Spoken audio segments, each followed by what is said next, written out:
द्वापर युग था। मांडव्य मुनि अपनी कुटिया के बाहर मौन बैठे तपस्या कर रहे थे। कुछ चोर राजमहल से धन चुराकर जंगल में छिपने चले आए थे। राजा के सैनिक उनका पीछा कर रहे थे।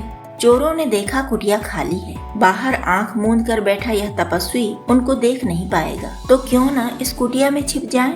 राजा के सैनिक जब दूर निकल जाएंगे तब विपरीत दिशा को हम धन लेकर चले जाएंगे। ऐसा सोचकर वे सब चोर कुटिया में छुप गए। राजा के सैनिक आए। उन्होंने मुनि मांडव्य से पूछा कि इधर कुछ लोग आए क्या?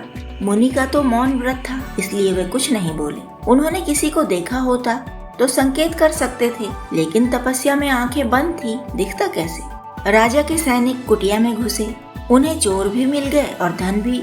उन्होंने चोरों के साथ ही मांडव्य मुनि को भी बंदी बना लिया और सबको लेकर राजमहल पहुँचे। राजा ने बड़ी लापरवाही के साथ सबको सूली पर चढ़ाने का आदेश दे दिया। यदि राजा ध्यान से उन सबको देखता तो अंतर समझता। तपस्या से सूखी हुई काया, सिर पर जटाजूट, लंबी सफेद दाढ़ी, क्या चोर ऐसे होते हैं? चोरों के साथ ही मांडव्य मुनि को भी सूली पर लटका दिया गया। चोरों के प्राण पखेरु तो जल्दी ही उड़ गए। मांडव्य मुनि की तपस्वी काया वैसे ही लटकी रही। कई दिन बाद जब राजा को सूचना मिली कि वे जीवित हैं, तो राजा डर गया। दौड़कर मांडव्य मुनि के पास आया। उनकी आत्मशक्ति का अनुमान लगाते ही राजा ने उन्हें सूली से उतरवाया और उनके पैरों पर गिर पड़ा। गिड़गिड़ा कर क्षमा मांगने लगा। मुनि ने बिना अपराध किए इतना बड़ा दंड झेला, तब भी क्षमा कर दिया। जो शूल यानी कील उनके हाथ में ठोकी गई थी, वह पूरी निकल नहीं पाई। मांडव्य मुनि को जो प्राथमिक उपचार दिए गए, उतने पर ही वे वापस अपनी कुटिया में चले गए। तनिक स्वस्थ होते ही वे फिर से तपस्या करने लगे।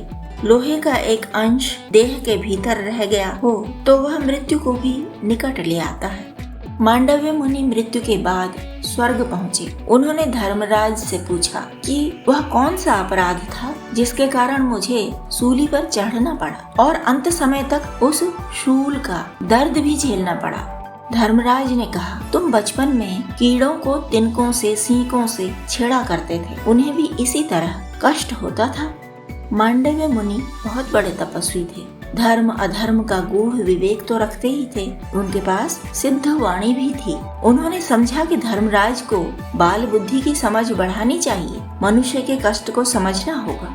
उन्होंने धर्मराज को श्राप दिया कि जाओ मृत्युलोक में शूद्रा की कोख से जन्म लो और मनुष्य की पीड़ा को समझो। इस श्राप के कारण ही धर्मराज ने हस्तिनापुर राजमहल की एक दासी के गर्भ से जन्म लिया था और उन्हें विदुर नाम दिया गया था। वे राजमहल में ही पले बढ़े और राजकुमारों के साथ ही शिक्षा दीक्षा ली थी उन्होंने। अपनी धर्म बुद्धि के कारण ही वे महात्मा विदुर कहलाए।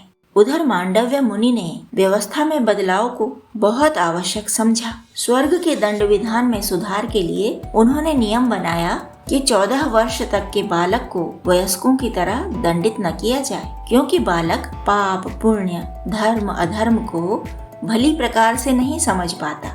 वह अपनी सहज जिज्ञासा से कुछ भी करता चला जाता है। मांडव्य मुनि की इस स्थापना को सम्मान मिला।